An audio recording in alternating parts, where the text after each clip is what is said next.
Guys, welcome to Jesi's gallery. ഇന്നത്തെ നമ്മുടെ വീഡിയോയിൽ നമ്മൾ കാണാൻ പോകുന്നത് മൂന്നാറിൽ നിന്നും ടോപ്പ് സ്റ്റേഷനിലേക്കുള്ള യാത്രയാണ്. മൂന്നാറിൽ നിന്നും ടോപ്പ് സ്റ്റേഷനിലേക്ക് ഏകദേശം 35 കിലോമീറ്ററാണ് ഉള്ളത്. മൂന്നാറിൽ നിന്നും മാട്ടുപ്പെട്ടിയിലേക്ക് പോകുമ്പോൾ വഴിയോരങ്ങളിൽ കാണുന്ന കാഴ്ചകളാണ് ഇതെല്ലാം. മൂന്നാറിൽ നിന്നും 1 കിലോമീറ്റർ കഴിയുമ്പോഴത്തേക്കും ഇവിടെ ഒരു ഭാരത് പെട്രോളിയം കാണാം. മാക്സിമം ഇത് എല്ലാവർക്കും യൂസ്ഫുൾ ആണ്, കാരണം ടോപ്പ് സ്റ്റേഷൻ്റെ അവിടെ നമുക്ക് പെട്രോളോ ഡീസലോ ലഭ്യമല്ല. കൂടാതെ തന്നെ ഇവിടെ റെസ്റ്റ് റൂം സൗകര്യങ്ങളുണ്ട്. റിപ്പിളിൻ്റെ ഒരു ചായ ഔട്ട്ലെറ്റും കൂടെ ഇവിടെയുണ്ട്.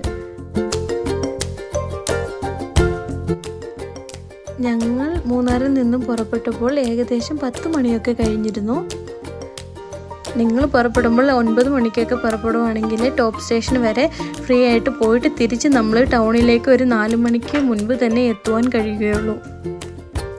നമ്മളിപ്പോൾ കാണുന്ന ഈ സ്ഥലമാണ് മാട്ടുപ്പെട്ടി വ്യൂ പോയിൻ്റ്. ഇവിടെ ഫോട്ടോസുകൾ എടുക്കുവാൻ നല്ല സൗകര്യമുള്ള സ്ഥലമാണ്. കൂടാതെ വഴിയോരങ്ങളിൽ കുറേ കുതിര സവാരികളുണ്ട്. ഇവിടെ തന്നെ ഫോട്ടോസ് നമുക്ക് എടുത്തു തരുന്നതായിരിക്കും. പിന്നെ കൂടുതൽ ശ്രദ്ധിക്കേണ്ട കാര്യം എന്തെന്ന് വെച്ചാൽ, ടോപ്പ് സ്റ്റേഷൻ പോകുന്നവരാണെങ്കിൽ ടോപ്പ് സ്റ്റേഷൻ പോയി തിരിച്ചു വരുമ്പോൾ ഇവിടെ സമയം സ്പെൻഡ് ചെയ്യുന്നതായിരിക്കും നല്ലത്. ശേഷം നമുക്ക് ഇവിടെ ഒരു എലിഫന്റ് പാർക്ക് കാണാൻ സാധിക്കും. ഇതിനകത്ത് കയറി കഴിഞ്ഞാൽ മാക്സിമം 1 മണിക്കൂറെങ്കിലും സ്പെൻഡ് ചെയ്യേണ്ടി വരും. കാരണം ആനസവാരിയിൽ മുകളിൽ ചെന്ന് തിരിച്ചു വരികയും ക്യൂ നിന്ന് ടിക്കറ്റ് എടുത്ത് ഉള്ളിലേക്ക് പ്രവേശിക്കുവാനും സമയം ഏകദേശം 1 മണിക്കൂറോളം ആകും. അതിനടുത്ത് തന്നെ നമുക്കിവിടെ ഒരു ബൊട്ടാനിക്കൽ ഗാർഡനും കാണാൻ കഴിയും.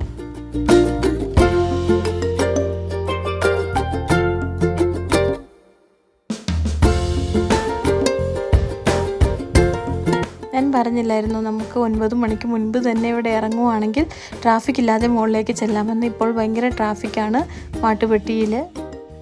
മാട്ടുപ്പെട്ടി വ്ളോഗ് മറ്റൊരു വീഡിയോയിൽ ഞാൻ നിങ്ങൾക്ക് കാണിക്കാം. കാരണം ഇപ്പോൾ നല്ല തിരക്കുണ്ട്, സീസൺ ടൈം ആയതിനാലും. പിന്നെ നമ്മൾ ടോപ്പിലേക്ക് ചെല്ലുന്നത് കൊണ്ട് ഇപ്പോൾ ഇവിടെ സമയം സ്പെൻഡ് ചെയ്ത് കഴിഞ്ഞാൽ നമുക്ക് മുകളിലേക്ക് ചെല്ലുവാൻ കഴിയുകയില്ല. മാട്ടുപ്പെട്ടിയിൽ നമ്മൾ ഈ കാണുന്ന പുൽമേടുകളെല്ലാം മൊട്ടക്കുന്ന് എന്നാണ് പറയുന്നത്. കാരണം മാട്ടുപ്പെട്ടി കന്നുകാലി ഗ്രാമം എന്നാണ് അറിയപ്പെടുന്നത്. പ്രസിദ്ധമായ ഇൻഡോ സ്വിസ് ഫാം പ്രോജക്റ്റ് അല്ലെങ്കിൽ ലൈവ് സ്റ്റോക്ക് പ്രോജക്റ്റിൽ നിന്നാണ് ഈ പേര് വന്നത്. ഇന്ത്യയും സ്വിസ് സർക്കാരും തമ്മിലുള്ള ഉഭയകക്ഷി കരാറിൻ്റെ ഭാഗമായി 1963 പദ്ധതി ആരംഭിച്ചത്. അത്യുൽപാദന ശേഷിയുള്ള 100 കണക്കിന് ഇനം കന്നുകാലികളെ നമുക്കിവിടെ ഈ ഫാമിൽ കാണാൻ കഴിയും.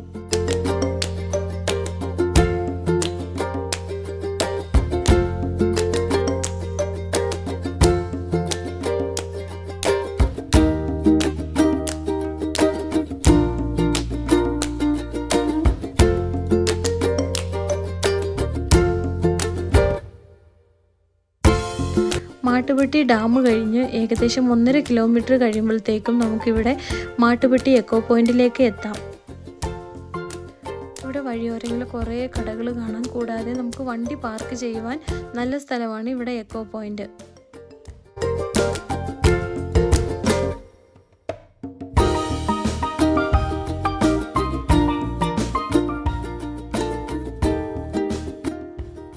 ഒരു ചായയും കുടിച്ചിട്ട് യാത്ര തുടരാമെന്ന് ഓർത്ത് ഞങ്ങളിവിടെ ഒരു ചായക്കടയിലേക്ക് കയറി.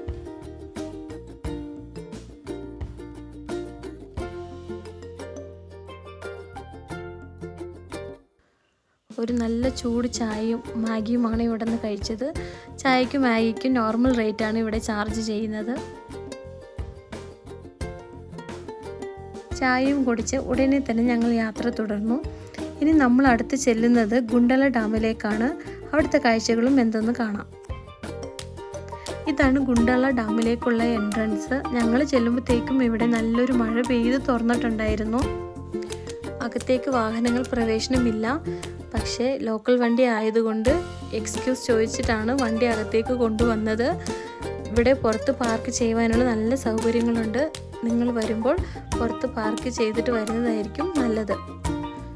എന്നാൽ ഇപ്പോഴാണ് മഴ തുടങ്ങിയിട്ടുള്ളത്, അതുകൊണ്ട് ഗുണ്ടല ഡാമിൽ വെള്ളം കുറവാണ്.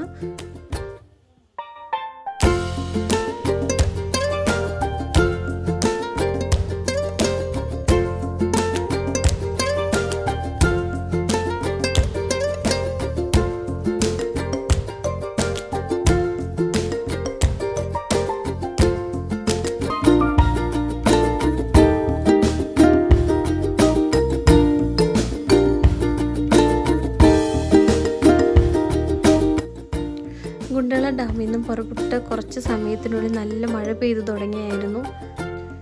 മഴയത്ത് യാത്ര ചെയ്യുന്നതും ഒരു സുഖം തന്നെയാണ്, കാരണം നല്ല തണുപ്പും നല്ല മഞ്ഞും ഉണ്ടായിരുന്നു. അങ്ങനെ ടോപ്പ് സ്റ്റേഷനിലെത്തി. ടോപ്പ് സ്റ്റേഷനിൽ നിന്ന് താഴത്തേക്ക് പോകുന്ന റോഡിലൂടെ പോയി കഴിഞ്ഞാൽ നമുക്ക് വട്ടവടയിലേക്ക് എത്തിച്ചേരാം. ടോപ്പ് സ്റ്റേഷനിൽ നിന്നും വ്യൂ പോയിന്റിലേക്ക് പോകുന്നതിന് കുറച്ച് ദൂരം നടക്കേണ്ടിയുണ്ട്. പക്ഷേ ഇതിലൂടെ നമുക്ക് വാഹനങ്ങളൊന്നും അലൗഡല്ല, നടന്നു തന്നെ പോകണം. രണ്ട് സൈഡുകളിൽ നിന്നുമായിട്ട് മഴയായതുകൊണ്ട് ടാർപ്പകളൊക്കെ വിരിച്ച് വെച്ചിട്ടുണ്ട്. കൂടാതെ ഇവിടെ നിറയെ സാധനങ്ങൾ വാങ്ങിക്കാൻ കിട്ടും.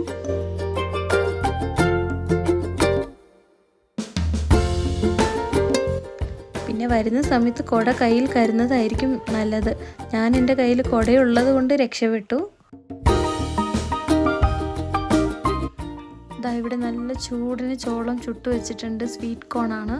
ഒരെണ്ണം കഴിച്ചു നോക്കാമെന്ന് കരുതി ഞാൻ ഒരെണ്ണം വാങ്ങിച്ച് കഴിച്ചു. നല്ല ടേസ്റ്റായിരുന്നു. നല്ല മുളകും ലെമണൊക്കെ തേച്ചാണ് നമുക്ക് തന്നത്. അത് കഴിയുമ്പോൾ നല്ലൊരു കാഴ്ച കാണാൻ പറ്റും. തൂവലുകൾ കൊണ്ട് നല്ല ഡിസൈനുകൾ ഉണ്ടാക്കി വിൽക്കാൻ വേണ്ടി തൂക്കിയിട്ടേക്കാണ്. നല്ല രസമായിരുന്നു കാഴ്ച കാണാൻ. ഇവിടെ നിന്ന് ആദ്യം നമുക്ക് വ്യൂ കാണാൻ കഴിയും.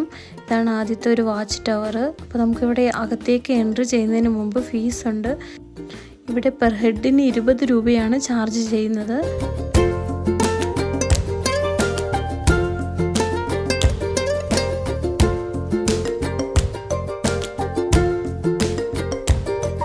നല്ല മഴ പെയ്ത് തോന്നുന്ന സമയമായതിനാൽ മഞ്ഞുകൾ കയറി വരുന്ന ആ കാഴ്ചകൾ കാണാൻ നല്ല രസമാണ്. അടിപൊളിയായിരുന്നു ഞങ്ങൾ പോയ സമയം.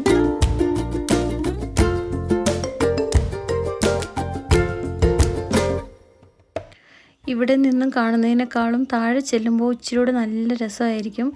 നമ്മളങ്ങനെ താഴത്തേക്ക് ഇറങ്ങിയാണ്. താഴെയാണ് ഇതിൻ്റെ ശരിക്കുമുള്ള വ്യൂ പോയിൻ്റ് ഉള്ളത്. താഴത്തേക്ക് ഇറങ്ങുമ്പോൾ കുറച്ച് ദൂരം കല്ലുകൊണ്ട് പതിച്ച റോഡാണ്.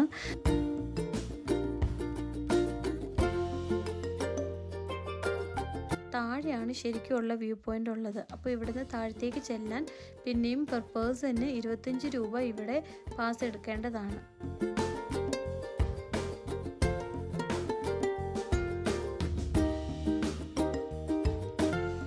ഇറങ്ങി ചെല്ലുന്ന സമയത്ത് കുറേ കുരങ്ങൾ നമുക്കവിടെ കാണാൻ കഴിയും. നല്ല ഭംഗിയുള്ള കുരങ്ങുകളാണ്. ഞങ്ങളവിടെ ഒരു ശബ്ദം ഉണ്ടാക്കിയിട്ടും ഒന്നും അനങ്ങിയില്ലായിരുന്നു.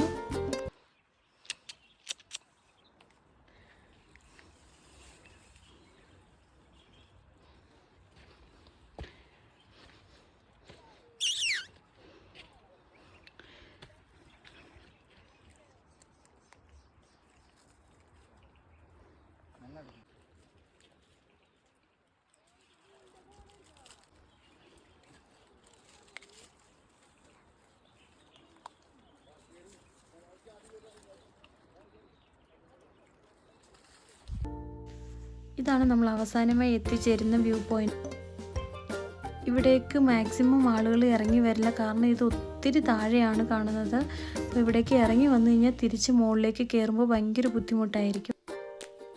അവിടെ കാണുന്ന മലകളാണ് കൊലുക്കുമല. അതിനിപ്പുറേ കാണുന്നത് തമിഴ്നാടാണ്. തമിഴ്നാട് തേനി, ബോഡി എന്നീ സ്ഥലങ്ങളാണ് അവിടെ കാണാൻ കഴിയുന്നത്. നമ്മളിപ്പോൾ നിന്ന് കാണുന്ന താഴത്തേക്കുള്ള സ്ഥലമാണ് കൊറങ്കിമല.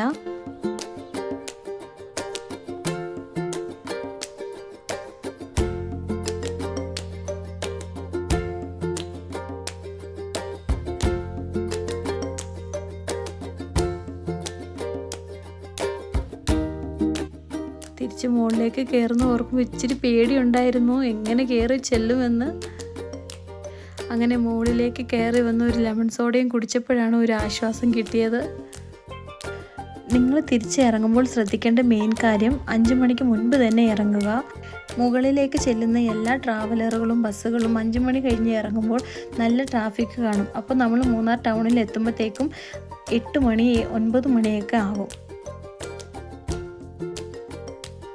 ഭാഗ്യം കൊണ്ട് തിരിച്ചു വരുമ്പോൾ ഇവിടെ ആനയെ കാണാൻ കഴിഞ്ഞു. വലിയ ആന അല്ലെങ്കിലും ഒരു നല്ല രസമുള്ള കുഞ്ഞാനയെ കാണാൻ കഴിഞ്ഞു. മാട്ടുപ്പെട്ടി പ്രദേശത്ത് എപ്പോഴും ആന കാണാൻ സാധ്യതയുണ്ട്. നിങ്ങൾ തിരിച്ചു വരുമ്പോഴും പോകുമ്പോഴും ഇവിടെ ഒന്ന് ശ്രദ്ധിച്ച് നോക്കേണ്ടതാണ്.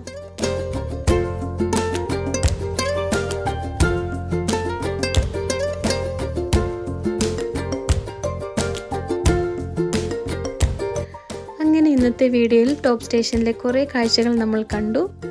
അടുത്ത വീഡിയോയിൽ മാട്ടുപ്പെട്ടി ഡാമും ബോട്ടിങ്ങും ഞാൻ നിങ്ങൾക്ക് ഷെയർ ചെയ്യാം. ഇന്നത്തെ വീഡിയോ എങ്ങനെയുണ്ടായിരുന്നു? ഇഷ്ടപ്പെട്ടെങ്കിൽ കമൻറ്റ് ചെയ്യൂ. നമ്മുടെ ചാനൽ സബ്സ്ക്രൈബ് ചെയ്യാൻ മറക്കരുത്. താങ്ക്